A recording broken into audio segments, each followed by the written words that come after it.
Hello friends, good evening to all of you. ఈరోజు మనం discuss చేయబోతున్న టాపిక్ ఏంటంటే చైల్డ్ కేర్ అన్న టాపిక్ డిస్కస్ చేయబోతున్నాం అనమాట. ఓకే, సుప్రీంకోర్టు ఒక హిమాచల్ ప్రదేశ్ సంబంధించినటువంటి ఒక కేసుని డీల్ చేస్తూ ఏం కామెంట్ చేసిందంటే ఎవ్రీ ఉమెన్కి మెటర్నిటీ లీవ్ ఎలా అయితే కనుక ఒక కాన్స్టిట్యూషనల్ రైటో, అలానే చైల్డ్ కేర్ లీవ్ అనేది కూడా ఒక కాన్స్టిట్యూషనల్ రైట్. ఎస్పెషల్లీ ఎప్పుడైతే కనుక చిల్డ్రన్కి స్పెషల్ నీడ్స్ అవసరం ఉంటాయో, అంటే ఆ చిల్డ్రన్ని యొక్క మదర్ కేరింగ్ అనేది అవసరం ఉంటుందో, ఏదైనా డిసీజ్ వల్ల కానీ లేదైనా వాళ్ళకి ఏదైనా మెంటల్ ఇన్కెపాసిటీ వల్ల కానీ అట్లాంటి టైంలో ఉమెన్కి ఖచ్చితంగా ఒక చైల్డ్ కేర్ లీవ్ తీసుకోవడం అనేది కాన్స్టిట్యూషనల్ రైట్ ఉండాలి. అలానే ఇట్లాంటి రైట్ యాక్చువల్లీ సెంట్రల్ గవర్నమెంట్ రూల్స్లో ఉంది. మరి అట్లాంటప్పుడు హిమాచల్ ప్రదేశ్ గవర్నమెంట్ ఎందుకు వీటిని ఇంప్లిమెంట్ చేయట్లేదు అని హిమాచల్ ప్రదేశ్ గవర్నమెంట్కి ఆర్డర్ ఇస్తూ సుప్రీంకోర్టు ఏమేమి చెప్పింది, ఇంకేమైనా కాన్స్టిట్యూషనల్ ప్రొవిజన్స్ గురించి చెప్పిందా, అలానే చైల్డ్ కేర్ గురించి మన కాన్స్టిట్యూషన్లో ఏమైనా ఉందా, ఉంటే కనుక డీటెయిల్స్ ఏంటి, అలానే చైల్డ్ కేర్ ఎందుకు ఇంపార్టెంట్, దానివల్ల ఉమెన్ పైన ఎలాంటి ఇంపాక్ట్ ఉంటుంది చైల్డ్ కేర్ లీవ్ వల్ల, ఇట్లాంటి డీటెయిల్స్ అన్ని కూడా మనం డిస్కస్ చేద్దాం. ఓకే, దాంతోపాటు హిమాచల్ ప్రదేశ్ గవర్నమెంట్కి సంబంధించింది కాబట్టి ఓవరాల్గా ఒకసారి హిమాచల్ ప్రదేశ్ స్టేట్ బార్డర్స్ ఏవి ఉన్నాయి అని ఒకసారి కూడా డీటెయిల్గా చెక్ చేద్దాం. ఫస్ట్ వీడియో టైటిల్ వచ్చేసి మనకి చైల్డ్ కేర్ లీవ్. ఓకే, అంటే మనకి ఉన్నటువంటి వాళ్ళు ఎవరైతే కనుక చిల్డ్రన్ ఉంటారో వాళ్ళని చూసుకోవడానికి తీసుకున్నటువంటి లీవ్ అనమాట. దాని గురించి కాంటెక్స్ట్ ఏంటి, బ్యాక్గ్రౌండ్, సుప్రీంకోర్టు ఏం చెప్పింది, అలా చైల్డ్ కేర్ లీవ్ ఎందుకు తీసుకోవాలి, కాన్స్టిట్యూషనల్ ప్రొవిజన్స్ ఏమేమి ఉన్నాయి, ఉమెన్కి సంబంధించి ఫైనల్గా కంక్లూజన్ డ్రా చేస్తాం. ఇవి మనకి ఓవరాల్గా ఈ వీడియోలో డిస్కస్ చేయబోయేది. మన సిలబస్ మ్యాపింగ్ చూస్తే కనుక ఇది మనకి GS paper 2 Indian polity and గవర్నెన్స్కి సంబంధించింది. కాంటెక్స్ట్ సందర్భం ఏంది, సందర్భం మనకి హిమాచల్ ప్రదేశ్లో ఒక ఉమెన్ తనకు ఉన్నటువంటి యొక్క చైల్డ్ ఎవరైతే ఉన్నారో తనకి స్పెషల్ నీడ్స్ అవసరం అని అనమాట. అంటే తనకి యొక్క మెంటల్ డెవలప్మెంట్ చైల్డ్కి లేకపోవడం వల్ల తను లీవ్ అడిగినప్పుడు ఆ లీవ్ డినే చేయడం, దానికి హిమాచల్ ప్రదేశ్ హైకోర్టు కూడా ఆ ఉమెన్కి అగెనెస్ట్గా జడ్జిమెంట్ ఇవ్వడం వల్ల తను సుప్రీంకోర్టుకి అప్పీల్ చేసుకుంది. సుప్రీంకోర్టుకి అప్పీల్ చేసుకున్నప్పుడు సుప్రీంకోర్టు ఇచ్చినటువంటి జడ్జిమెంట్ అనమాట. మనకి కేసు డీటెయిల్స్ వచ్చేసేసి Shalini Dharmani versus state of Himachal Pradesh. మీరు ఫర్దర్గా చూసుకోవాలంటే కనుక సుప్రీంకోర్టు ఏం చెప్పింది, ఇందులో ఈ యొక్క 2 years child care leave along with mandatory maternity leave అనేది మనకి కాన్స్టిట్యూషనల్ రైట్ ఉమెన్కి అని చెప్పేసి, అంటే ఉమెన్ ఎంప్లాయీకి కాన్స్టిట్యూషనల్ రైట్ అని చెప్పేసి మనకి సుప్రీంకోర్టు చెప్పింది. ఎప్పుడైనా సరే మనకి టైం, అంటే మనకు టైం వెళ్తున్నా కొద్దీ, అంటే మనం డెవలప్ అవుతున్న కొద్దీ రైట్స్ యొక్క పరిధి అనేది పెరుగుతుంది అనమాట. అంటే రైట్స్ అనేవి విస్తృతమైతే, అంటే చాలా విషయాలలో మనకి అంటే అప్పటి వరకు వర్తించిన రైట్స్ కూడా కోర్ట్స్ మనకి అప్లై చేస్తుంటుంది. ఇది one of the best example. ఎందుకు మనకి యొక్క ఉమెన్కి ఇట్లాంటి చైల్డ్ కేర్ లీవ్ అనేది ఉండాలంటే మనకి ఆల్రెడీ మనము ఎకానమీ పాయింట్ ఆఫ్ వ్యూలో చూసినా కూడా ఈవెన్ మనకి మనం పాపులేషన్ తీసుకుంటే ఎవరైతే కనుక వర్క్ చేయడానికి రెడీగా ఉంటారో ఎగ్జిస్టింగ్ కండిషన్లో వాళ్ళ మనం ఏమంటామంటే లేబర్ ఫోర్స్ పార్టిసిపేషన్ రేట్ అంటాం.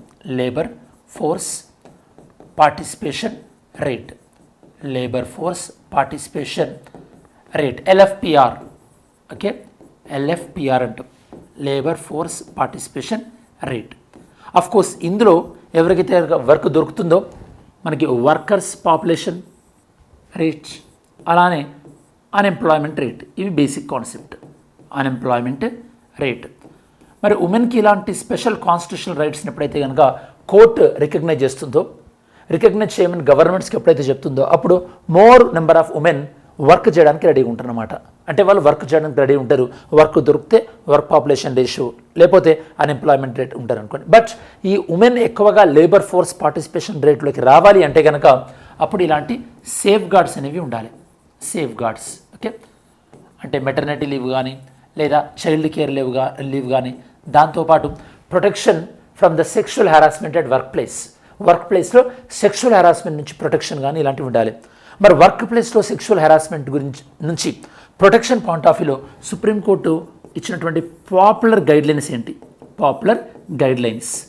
మీకు ఐడియా ఉండాలి, చెప్పండి, నేను రైట్ ఆన్సర్ని లైక్ చేస్తాను. ఓకే, సుప్రీంకోర్టు ఇచ్చినటువంటి పాపులర్ గైడ్లైన్స్ ఏంటి, prevention of sexual harassment at work place. సరే, సుప్రీంకోర్టు ఇందులో మనకి చైల్డ్ కేర్ లీవ్ని ఉమెన్కి ఇస్తూ ఇంకా సుప్రీంకోర్టు ఏమేమి కమెంట్ చేసిందంటే, సుప్రీంకోర్టు యొక్క ఉమెన్కి కొన్ని కాన్స్టిట్యూషనల్ సేఫ్ గార్డ్స్ తీసుకోమని చెప్పింది. ఓకే, కాన్స్టిట్యూషనల్ సేఫ్ గార్డ్స్ గురించి ఉమెన్కి సంబంధించి వీటి గురించి ప్రస్తావించింది. ఉమెన్కి కాన్స్టిట్యూషనల్ సేఫ్ గార్డ్స్ ఏవేవి ఉన్నాయి అంటే రాజ్యాంగం ప్రకారం ఎలాంటి రక్షణలు ఉన్నాయి మనకు ఉమెన్కి మీరు చూస్తే కనుక ఫండమెంటల్గా మనకి ఆర్టికల్ 15 జెండర్ బేస్ మీద డిస్క్రిమినేషన్ ఉండకూడదు. అలానే ఆర్టికల్ 15(3) అవసరం ఉన్నప్పుడు ఉమెన్కి కానీ చిల్డ్రన్ చిన్నపిల్లలు కానీ ప్రత్యేకమైనటువంటి రక్షణలు ఇవ్వాలి. ఈవెన్ ఆర్టికల్ 16 Clause 1 ఉమెన్కి ఎంప్లాయ్మెంట్ విషయంలో ఎలాంటి డిస్క్రిమినేషన్ ఉండకూడదు. అండ్ ఆర్టికల్ 42 ఉమెన్కి మెటర్నిటీ లీవ్ లాంటి ప్రొవిజన్స్ ఉండడం. ఈవెన్ మనకి ఆర్టికల్ 39(1) అని అంటాం ఆర్టికల్ 39 Clause 1 ఇందులో మనకి మెన్కి ఉమెన్కి సమానమైనటువంటి లైవ్లీహుడ్ ఆపర్చునిటీస్ అంటే సమానమైనటువంటి పని కల్పించడం అనేది లైవ్లీహుడ్ ఆపర్చునిటీస్. దాంతోపాటు మీరు గుర్తుపెట్టుకుంటే కనుక article 39D article 39 article 39D ఇవన్నీ కూడా సో ABCD. ఆర్టికల్ 39A ఇది వచ్చేసేసి ఆర్టికల్ 39A స్మాల్ a. అలానే ఆర్టికల్ 39D మెన్కి ఉమెన్కి సమానమైనటువంటి మనకి వేజ్ అంటే వేతనం ఉండాలని చెప్పేసి ఇలా డిఫరెంట్ ఉమెన్కి సంబంధించినటువంటి కాన్స్టిట్యూషనల్ రైట్స్ గుర్తించిందనమాట. మరి ఈ కాంటెక్స్లో ఇంకా ఫర్దర్గా సుప్రీంకోర్టు అబ్జర్వేషన్స్ ఏమున్నాయో చూద్దాం మనం. అండ్ ఇది మనకి హిమాచల్ ప్రదేశ్లో జరిగిందని చెప్పాను కదా. హిమాచల్ ప్రదేశ్ బార్డర్స్ వచ్చేసి మీకు ఇది హిమాచల్ ప్రదేశ్, ఇది మనకి ఉత్తరాఖండ్. హిమాచల్ ప్రదేశ్ మనకి ఇంటర్నేషనల్ బార్డర్ కలిగింది అంటే మనకి చైనా బార్డర్ని కలిగింది. అండ్ మనకి జమ్మూ UT బార్డర్ని కలిగి ఉంది. అండ్ క్లాక్ వైజ్లో వస్తే కనుక హిమాచల్ ప్రదేశ్ బార్డర్ని కలిగి ఉంది. అండ్ ఇక్కడ మీరు చూస్తే కనుక ఈవెన్ యూపీ బార్డర్ను కూడా కొద్దిగా టచ్ అవుతుంది. హిమాచల్ ప్రదేశ్ యూపీ బార్డర్ను కలిగి ఉంది, హర్యానా, దాంతోపాటు పంజాబ్. ఇది మనకి ఎలా తెలుసు ఎందుకంటే మనకి హిమాచల్ ప్రదేశ్ అండ్ హర్యానా ఒకప్పుడు పంజాబ్ స్టేట్లోనే ఉండేది. తర్వాత పంజాబ్ నుంచి ఫస్ట్ హర్యానా విడిపోయింది. దాని తర్వాత కొన్ని రోజులకు మనకి అంటే అప్పుడే విడిపోయింది హిమాచల్ ప్రదేశ్ కూడా, కాకపోతే UT అయింది పంజాబ్ స్టేట్ అయినప్పుడు. తర్వాత రోజులలో హిమాచల్ ప్రదేశ్ UT నుంచి స్టేట్ అయింది అనుకోండి. ఇవి మనకి హిమాచల్ ప్రదేశ్ సంబంధించినటువంటి బార్డర్స్. మనకి హిమాచల్ ప్రదేశ్లో పాపులర్ డెస్టినేషన్ ప్లేసెస్ మనకి కుల్లు కానీ దాంతోపాటు షిమ్లా ఇవన్నీ కూడా ఈ వ్యాలీ రీజన్స్ ఎక్కువగా హిమాచల్ ప్రదేశ్లో ఉంటాయి.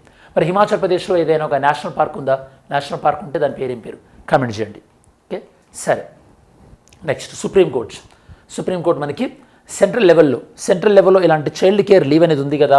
Rule number 43C central civil service rules 1972. మరి సెంట్రల్ సర్వీసెస్లో ఇలాంటి చైల్డ్ కేర్ ఫెసిలిటీ ఉన్నప్పుడు స్టేట్ సర్వీసుల్లో ఎందుకు లేదు అని చెప్తూ స్టేట్ గవర్నమెంట్కి ఆర్డర్ ఇచ్చిందంటే మీరు సెంట్రల్ గవర్నమెంట్ రూల్ మీరు స్టడీ చేసి దానికి రిలేటెడ్గా అంటే దాన్ని ఇంప్లిమెంట్ చేసే విధంగా మీరు కూడా ఒక రూల్ తీసుకురండి అని చెప్పేసి స్టేట్ గవర్నమెంట్కి ఆర్డర్స్ ఇచ్చిందనమాట. అలానే సుప్రీంకోర్టు ఇంకేం చెప్పింది, ఇలా మీకు చైల్డ్ కేర్ లీవ్ ఇవ్వకపోవడం అనేది ఆర్టికల్ 15 వైలేటేషన్ అంటే. ఎందుకంటే ఒక స్టేట్ గవర్నమెంటే వైలేటేషన్ అనుకోండి, స్టేట్ గవర్నమెంట్ ఎవరు ఉండాలి యాక్చువల్గా? State government should be the model employer. ఎందుకంటే స్టేట్ గవర్నమెంట్ని చూసే ప్రైవేట్ ఎంప్లాయీస్ అందరూ కూడా ఇంప్లిమెంట్ చేస్తారు కదా. ఒక స్టేట్ గవర్నమెంటే ఇలా ఇవ్వకపోతే కనుక ప్రైవేట్ ఎంప్లాయర్స్ ఎలా ఇస్తారు? కాబట్టి ఒక స్టేట్ గవర్నమెంట్ మోడల్ ఎంప్లాయర్ లాగా ఉండాలి. కాబట్టి స్టేట్ గవర్నమెంట్ ఇలాంటి కాన్స్టిట్యూషనల్ రైట్స్ ఏవైతే ఉంటాయో ఉమెన్కి వాటిని డినే చేయకూడదని చెప్పేసి సుప్రీంకోర్టు చెప్పింది. సుప్రీంకోర్టు ఇలాంటి డైరెక్షన్ ఇచ్చిందనమాట. ఇంప్లిమెంట్ చేయడం కమిటీ కూడా ఫామ్ చేయమని చెప్పారు. చైల్డ్ కేర్ లీవ్ ఎందుకు కావాలి? మరి చైల్డ్ కేర్ లీవ్ ఇవ్వడం ద్వారా ఎంప్లాయీ తన ఫోకస్ అండ్ రిటెన్షన్ పెరుగుతుంది, వర్క్లో ప్రొడక్టివిటీ పెరుగుతుంది. ఎందుకంటే ఆ చైల్డ్కి కావాల్సినటువంటి నీడ్స్ ఆల్రెడీ అడ్రస్ చేసి వర్క్ వస్తారు కాబట్టి వాళ్ళ ప్రొడక్టివిటీ పెరుగుద్ది. దాంతోపాటు ఇందాకముందు నేను చెప్పినట్టుగా women labour force participation rate అంటే ఎక్కువ మంది పని చేయడానికి రెడీగా ఉంటారు. దానివల్ల మనకి ఓవరాల్ ఎకానమీ ప్రొడక్టివిటీని కూడా పెరుగుతుంది. దాంతోపాటు మనకి డెమోగ్రఫిక్ డివిడెండ్ అంటున్నాం కదా, అది కూడా పెరిగేటటువంటి అవకాశం ఉంటుంది. అండ్ దీనివల్ల ఉమెన్ తమ ప్రొఫెషనల్ దాంతోపాటు పర్సనల్ రెస్పాన్సిబిలిటీని బ్యాలెన్స్ అవుట్ చేయగలుగుతారు. అలానే ఉమెన్ తను చేసేటటువంటి డ్యూయల్ రోల్, రెండు పనులు లైక్ ఎంప్లాయీగా చేస్తూ అలానే తన పిల్లల్ని చూసుకోవడం అనేది కేర్ గివర్, ఈ రెండు రెస్పాన్సిబిలిటీస్ను బ్యాలెన్స్ అవుట్ చేయగలుగుతారని చెప్పేసి సుప్రీంకోర్టు ఒపీనియన్ అన్నమాట. ఆల్రెడీ ఉమెన్కు ఉన్నటువంటి సేఫ్ గార్డ్స్ ఏవే ఉన్నాయి మనకి కాన్స్టిట్యూషనల్ పాయింట్ ఆఫ్ వ్యూలో మనం 15(1) కానీ 3 కానీ 16(1), 39A అండ్ ఆర్టికల్ 42 ఇవన్నీ కూడా మనం డిస్కస్ చేసాం. Okay, next child care leave అనేది మనకి మెటర్నిటీ లీవ్ ఎలా ఉంటుందో అలా మనకి ఒక కాన్స్టిట్యూషనల్గా ఎన్ఫోర్స్ చేయాలి. ఏమైనా స్టేట్ గవర్నమెంట్ చేయనట్టయితే కనుక వాటిని చేసి ఉమెన్కి ఇట్లాంటి రైట్స్ వాళ్ళ నుంచి దూరం కాకుండా చూడాల్సినటువంటి రెస్పాన్సిబిలిటీ గవర్నమెంట్ అనేది ఉంది. దానివల్ల ఏమవుతుంది, దానివల్ల ఈ యొక్క ఉమెన్ పైన ఉన్నటువంటి రెస్ట్రిక్షన్స్ ఏమైనా ఉంటే రెస్ట్రిక్షన్స్ వాళ్ళు ఓవర్కమ్ చేసినట్టు అవుతుంది అనమాట. ఓకే, ఎందుకంటే అదర్వైజ్ ఒకవేళ ఇట్లాంటి చైల్డ్ కేర్ లీవ్ లేకపోతే ఏమవుతుంది, వాళ్ళు వర్క్లో పార్టిసిపేట్ చేయకుండా లేదా వాళ్ళ వర్క్కి రిజైన్ చేయాల్సినటువంటి సిచ్యువేషన్ వస్తుంది. అంటే వాళ్ళ వర్కింగ్ని మనం రిస్ట్రిక్ట్ చేసినట్టు అవుతుంది అనమాట. అట్లాంటివి ఓవర్కమ్ చేయాలి స్టేట్ అని చెప్పేసి సుప్రీంకోర్టు ఒపీనియన్. మరి మనకి లాస్ట్ వీడియోలో question, consider the following with regard to the budget in the పార్లమెంట్లో బడ్జెట్కి సంబంధించింది. Charged expenditure cannot be discussed and voted, ఇది రాంగ్. ఓకే, చార్జ్డ్ ఎక్స్పెండిచర్ మనం డిస్కస్ చేయొచ్చు, ఓటింగ్ అయితే ఉండదు. కానీ a bill to amend the strength of the Supreme Court does not lie within the ambit of Article 368. అంటే supreme court జడ్జిలు పెంచడానికి మనకి కాన్స్టిట్యూషన్ అమెండ్మెంట్ ఆర్టికల్ 368 ప్రకారం అవసరం లేదు. Second statement is right. Answer వచ్చేసి B, 2 only. Next today's video question. Okay, today's video question is which scheme helps in the prevention of trafficking and provide support for rescue, rehabilitation, reintegration and repatriation of women trafficking అంటే మహిళల అక్రమ రవాణాని అరికట్టేటటువంటి ఒక స్కీమ్ ఏంది? ఉజ్వల స్కీమా, step స్కీమా, ప్రియదర్శిని స్కీమా, డ్వాక్రానా? Mains question. India journey from women development to women led development reflects immense progress in empowering women. ఇండియాలో మనకి అంటే ఉమెన్ డెవలప్ అవ్వడం నుంచి ఉమెనే మన ఇండియాని డెవలప్మెంట్ వైపు తీసుకెళ్ళినటువంటి క్రమంలో మనం చాలా ప్రోగ్రెస్ అచీవ్మెంట్ చేసినట్టుంటారు. In this context discuss the significance and challenges associated with women reservation bill in India. ఇండియాలోని ఉమెన్ రిజర్వేషన్ బిల్కి సంబంధించి ఛాలెంజెస్ ఏంటి? ఇది మెయిన్స్ క్వశ్చన్. సరే, మనం వీడియో చివరిలోకి వచ్చేసాం కాబట్టి క్విక్ రివిజన్ ఏంటంటే, ఇందులో సుప్రీంకోర్టు ఏం చెప్తుంది? చైల్డ్ కేర్ లీవ్ అనేది ఒక కాన్స్టిట్యూషనల్ రైట్. ఓకే, దాన్ని ప్రొవైడ్ చేయాలి. అలానే మనకి ఇలాంటివి ఎందుకు కావాలి, అలానే ఉమెన్కి ఉన్నటువంటి కాన్స్టిట్యూషనల్ ప్రొవిజన్స్ ఏవేవి ఉన్నాయి, అండ్ ఇలాంటి చైల్డ్ కేర్ లీవ్ ఇవ్వడం ఇలాంటి వాటి వల్ల ఎలాంటి సిగ్నిఫికెన్స్ ఉంటుంది, వాళ్ళ యొక్క ప్రొడక్టివిటీ ఎలా పెరుగుతుంది అని చెప్పేసి సుప్రీంకోర్టు అబ్జర్వేషన్ అనమాట. ఇది మనకి ఓవరాల్గా చైల్డ్ కేర్ లీవ్ అనేది ఒక కాన్స్టిట్యూషనల్ రైట్ అని సుప్రీంకోర్టు చేసినటువంటి అబ్జర్వేషన్ సంబంధించి సమగ్రమైన విశ్లేషణ. Thanks for watching this video. Have a great day. జై హింద్.